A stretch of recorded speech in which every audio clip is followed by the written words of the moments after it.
BTS delivered a speech at the 75th UN General Assembly on September 3rd about the ongoing coronavirus pandemic. The message of hope that BTS put out is something fans needed to hear during this difficult time. However, there was someone who didn't agree. Anne McElvoy. Anne McElvoy, a British journalist who is the senior editor of The Economist, commented, "Please no," after Reuters reported that BTS delivered a speech at the 75th UN General Assembly. After facing harsh criticism from armies, she quickly wrote, "My earlier tweet about BTS was in jest, and I'm sorry it was taken the wrong way. Apologies." Army was not buying it, and the controversy continued, which led Anne Hegerty, an English television quiz personality, to tweet this. All this about a little Korean boy band that's fundamentally not important? Fans responded with tweets like, "Little Korean band? Excuse me. Some people are alive because of those 7 boys." One Twitter user told Hegerty that BTS were fundamentally important as they were representing Asian men. The fact that she used the words little or Korean says a lot. She could have easily just said boy band, yet she included those 2 words in particular. Describing BTS as little to diminish their value and success makes absolutely no sense, considering their global power and the fact that this was also the second time they spoke at the UN. Using the word Korean tells us what she truly thinks, that they are insignificant because they're Korean. Meanwhile, lit media author Frances Weetman tweeted that K-pop fans should not be directing vile abuse towards a journalist working for The Economist simply because she made a dismissive comment about their idols. Unfortunately, fans resorted to sending threats against Frances, which she screenshotted and posted. But what these journalists didn't talk about was the amount of thoughtful tweets they received where fans gave examples of discrimination they faced in their own lives. The Howard Stern Show. In February, a staff member of the Howard Stern Show, Sal Governale, claimed the Korean pop group and their staff were carrying the virus after spotting them during their visit to SiriusXM's New York headquarters on February 21st. BTS is from Korea and Sal was freaking out, Howard Stern explained. BTS was here at Sirius on Friday and Sal was saying, "There's no way those guys don't have the coronavirus. I walked into the lobby and it was like Chinatown, out of control. There were so many Asian people. These people are traveling. They're not locals. They're going from country to country to country. It's a dangerous situation. You've got to look at it that way. They're on airplanes, they're in hotels." Stern then pointed out that BTS are Korean, not from China, where the current outbreak was first identified. And co-host Robin Quivers weighed in with her view that BTS and their team are touring all the time. And their producer noted that every celebrity who walks through the SiriusXM door is traveling all over the world, not just Asians. Forever in Your Mind. An American boy group, Forever in Your Mind, appeared on the Zach Sang show and spoke about BTS. One of their members made a racist comment saying, "I feel like there must be a European or American boy band on top." Just watch the clip. I agree that they're a boy band, but at the same time, it's like, I feel like it's like a different, like they belong in a different genre on their own, because I feel like there still needs to be like a European or an American boy band to be at the top, and I think BTS can just live in their own. They're BTS. Okay. They don't, you know what I mean? No, but they're like, they're good dancers. I can't get behind it. I don't understand what they're saying. I got it. I got it. Come on. I'm not being rude. Dan? I think it's sick. No. I think the rapping is cool. I think the whole dancing, like it's sick visuals. But I can't go to a concert and not understand a word I'm listening to. Yeah, but they're trying to do a nice share in all of their songs. Yeah, and but they're great. If you lose the Korean lyrics, you lose the globalness of it. Oh, and absolutely. I think if you lose Korean lyrics in those songs, that's what lose makes it so good. Yeah, and you lose the message. I think what they try to do is that music has no borders. Yeah, right? music is a universal language. Yeah, and it can make you feel no matter the language that they're speaking. I think that's something that they do imbibe. Well, that's why. Yeah. Well, I totally agree with that. Wow. But that's why I said is like I think that they're a separate entity as a boy band, because like that's them speaking Korean is so cool and people like it, and it's awesome because it's something different. But that's my point is that another boy band that probably sings in American has to exist alongside them. I get it. And that's what I was saying. They're their own genre almost. Right, that's what I'm saying. It's like 20-1. In June of 2019, Australian TV show 20 to 1 co-hosts Erin Molan and Nick Cody dismissively referred to BTS as the biggest band you've never heard of, and the South Korean One Direction. During the same segment, comedian Jimmy Carr said, "When I first heard something Korean had exploded in America, I got worried. So I guess it could have been worse, but not much worse." Our number 18 global craze is so popular it could heal the rift between North and South Korea. Provided Kim Jong-un is well into boy bands. At number 18, it's the biggest band you've never heard of. This is BTS, the South Korean One Direction. Yeah, never heard him. When I first heard something Korean had exploded in America, I got worried.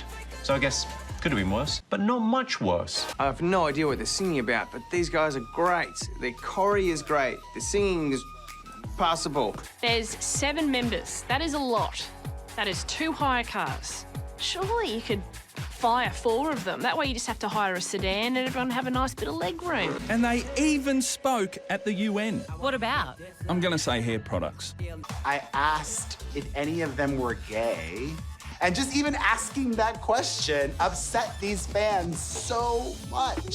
I'm like, Things escalated when Australian radio presenter Alex Williamson made several disrespectful tweets, saying things like, "Successful Asian men and women doing something genuinely important in the field of science and medicine impress me, and people of all cultures for that matter. Just obviously not boy bands. I'm hereby nominating myself to be the 8th member of BTS. Thank you for your unwavering support. I will make you proud with my generic vocals." Months earlier, a Greek TV host and her guests made fun of the group's physical appearance, asking if one band member was actually a man. Συγγνώμη, Σπίτσι, καθίστε λίγο. Δεν θέλω τα δικά σου τώρα. Εδώ μιλάμε. αυτή είναι η ρο. Αυτή είναι η ρο, παιδιά. Γυναίκα, όχι, άντρας είναι. Ναι, για μένα είναι γυναίκα αυτό που βλέπω. Ναι, αλλά τον ψήφισαν τον νεότερο άντρα στην πεντάδα. Δεν βλέπουν καλά, μάλλον, δεν ξέρω. Μήπως τον έχουν βάψει πολύ τον άνθρωπο. Μήπως τον έχουν τριμάρει πολύ. Και αυτό, ναι. Τι γίνεται δηλαδή σε αυτή τη λίστα, ρε παιδιά. Τώρα δεν μπορώ να πιστέψω ότι υπάρχουν γυναίκες που τον ψηφίζουν στο νούμερο 5 αυτό. Δεν ξέρω πώς. Ελάτε λίγο. Πάμε με το 2. Τζέον Γιαν Κουκ. Είναι ο τραγουδιστής που θα δούμε τώρα. Όχι, πείτε μου τώρα, είναι για νούμερο 2. Είναι φίλος με τον προηγούμενο και τον αυτός δεν είναι το ίδιο με το 4 και το 12. Είναι παρεάκι αυτοί μαζί, να ξέρεις. Ψηφίζουν πολύ από γιατί την βάζουν τα χείλη τους με το λένε σωμών. Το πρόσεξε εσύ. Για πες μου και εμένα. Για να βγει νούμερο 2 μάλλον. Για να βγει νούμερο 2. Τα έπαθε και ο 4 και ο 12 και μετά το πήρε και ο 2. Γιατί κολακεύει. Γιατί όπως γίνω 1. Ναι, είναι τραγουδιστής. Είναι τραγουδιστής. Το έψαξα για αυτόν γιατί μου έκανε φοβερή εντύπωση που είναι στο 2. Γι' αυτό κόλλησα. Υπάρχουν και Κορεάτες που είναι ωραίοι. Ναι, αυτοί είναι αντικειμενικά άσχημοι. Το θέμα είναι ότι δεν τους βλέπουμε στη λίστα με τους ωραιότερους όμως. Εδώ είναι το θέμα μας. Για να πω και το νούμερο. Hollywood Reporter. In October of 2019, senior writer Seth did a profile on BTS for The Hollywood Reporter. Fans dove deep into exposing inaccuracies, culturally insensitive implications, and generally calling out The Hollywood Reporter for sending someone who, on top of having little to no prior knowledge about BTS, openly admitted that in the article. Seth, who flew to South Korea to interview the group, set the tone of the profile piece with the opening sentence. The restaurant is called Dotgogi, which means either sesame meat or aged pork, depending on which online translator I consult. He then compared BTS to the Beatles, having 3 #1 albums on the Billboard 200 chart in less than a year, describing it as a feat that's all the more astounding considering their songs are mostly in Korean. He then went on to share that he had gifted the members with pins he bought from LAX, including a Hollywood sign, a Beverly Hills sign, and some other souvenirs, as though gifting it to little kids getting excited over America. The boys seem to appreciate the gesture, or at least are good at faking it, he said. Indeed, when the conversation turns to anything controversial or just slightly provocative, their answers have all the spontaneity of a Disney animatronic figure. For instance, when asked if they have any reservations about resuming their tour in America during such a politically fraught period, a switch seems to flip in RM's brain.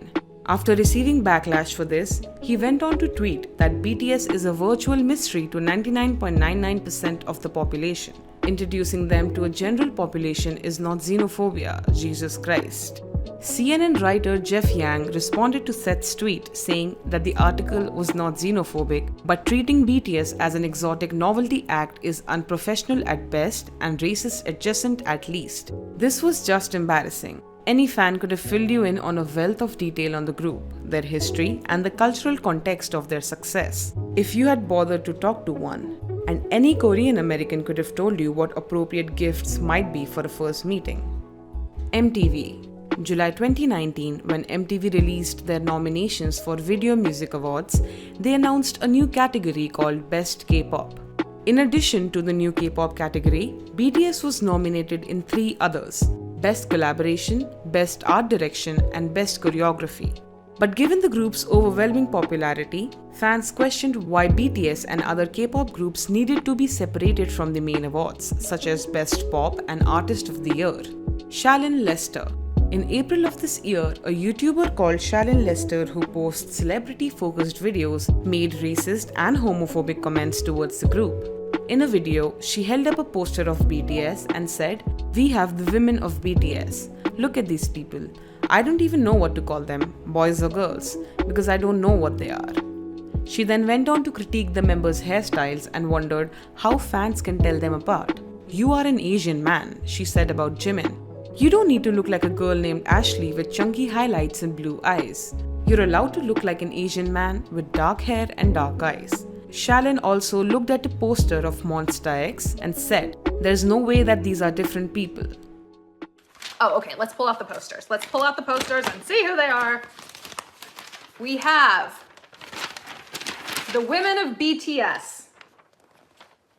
I don't get it. Look at these people. I don't even know what to call them, boys or girls, because I don't know what they are. Look at these people. Look at this one. I don't know which one he is. Look at those highlights, those chunky Tony and Guy mall salon highlights, and the contact lenses. You are an Asian man. You don't need to look like a girl named Ashley, L-E-I-G-H, with chunky highlights and blue eyes. You're allowed to look like an Asian man with dark hair and dark eyes. All of you are. Why do you all have the same weird orange? Girl, what shade of lipstick is that? You look pretty. You there with the silver hair. That's kind of a hot color. Uh-oh, look at the other side. This one, old Pinky Lee. How do you guys tell these people apart? Because with their hair, okay, this one I could see maybe knowing who he is because he has a different hair color. The rest of them all have the same hair color and the same eye color. I just think, is it weird that I think Asian people should be allowed to look Asian? I don't know. Call me crazy. 14, you can't fool me. This is also BTS. You might say that it's Monsta X, but they've got the same haircut. They've got the same weird contacts. There's no way that these are different people. There's just no way these are different people. What is this outfit they put this man in?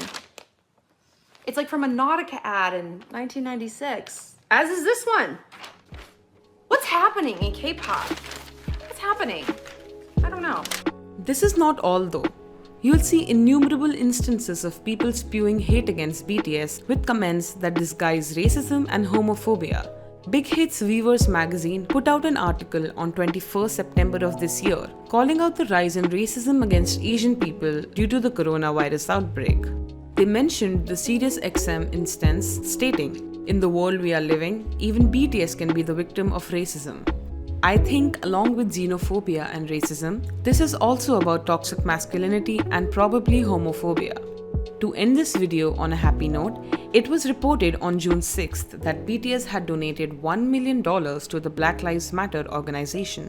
The movement encouraged BTS's fanbase to match the group's $1 million donation. The next day, One in an Army, a group that runs donation campaigns in the name of the BTS fanbase, in a statement said the live donation total surpassed $1 million in 24 hours. And that's all for this video. If you liked this video, please make sure to hit the subscribe button. Thanks for watching.